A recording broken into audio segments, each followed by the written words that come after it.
Bonjour, un nouveau coup de cœur. Alors, je pense que le livre est relativement récent puisqu'il est sorti en fin d'année, il me semble. J'ai carrément craqué sur le titre.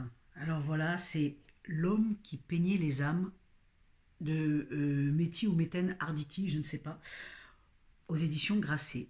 Un roman fantastique, extraordinaire. J'ai adoré. Je l'ai lu d'une traite.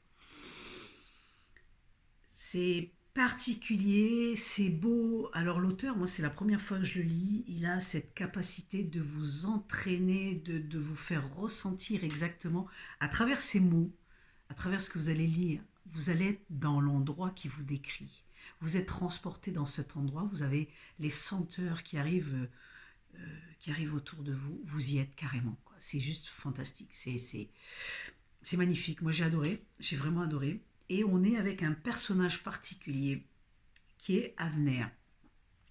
Le héros du livre s'appelle Avner. C'est un jeune homme pêcheur un jeune homme juif, important de le dire, un jeune homme juif qui va amener régulièrement du poisson au monastère qui est près de chez lui. Et puis un jour, il tombe sur une icône. Il voit une icône qu'un supérieur était en train de peindre. Il rentre dans cette église qui était interdite par son père et il voit cette icône. Et là, ça a été coup de cœur total. Il devient carrément obsédé par l'icône et il veut faire pareil. Alors le supérieur lui dit que déjà il ne peut pas faire pareil parce que on ne peint pas une icône, on l'écrit. Et on l'écrit avec la foi qu'on porte à l'intérieur de nous, avec la foi qui émane de nous. Donc étant juif, c'est pas possible pour lui. Qu'à cela ne tienne, je deviens chrétien, je me convertis. Et alors, il est très très obsédé par cette icône, du coup, il va jusqu'à se convertir carrément pour pouvoir pratiquer ça et écrire des icônes. Et il va le faire. Et puis même, il va être le meilleur dans ce domaine-là.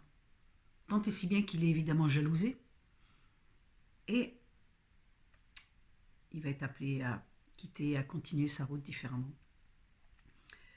Ce qui est fabuleux, c'est cette histoire de cette passion des icônes, de peindre des icônes.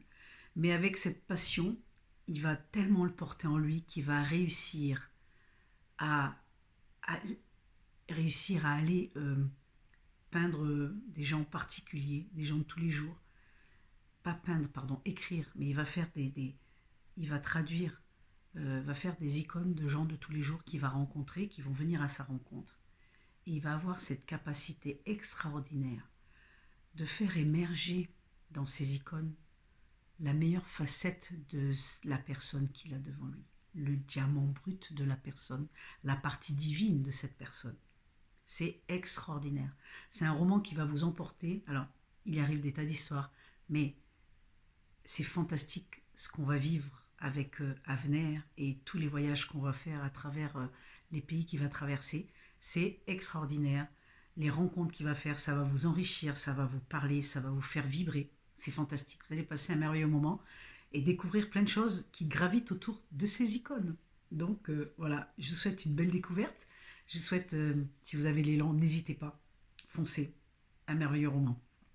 Et je vous dis à bientôt pour une autre découverte.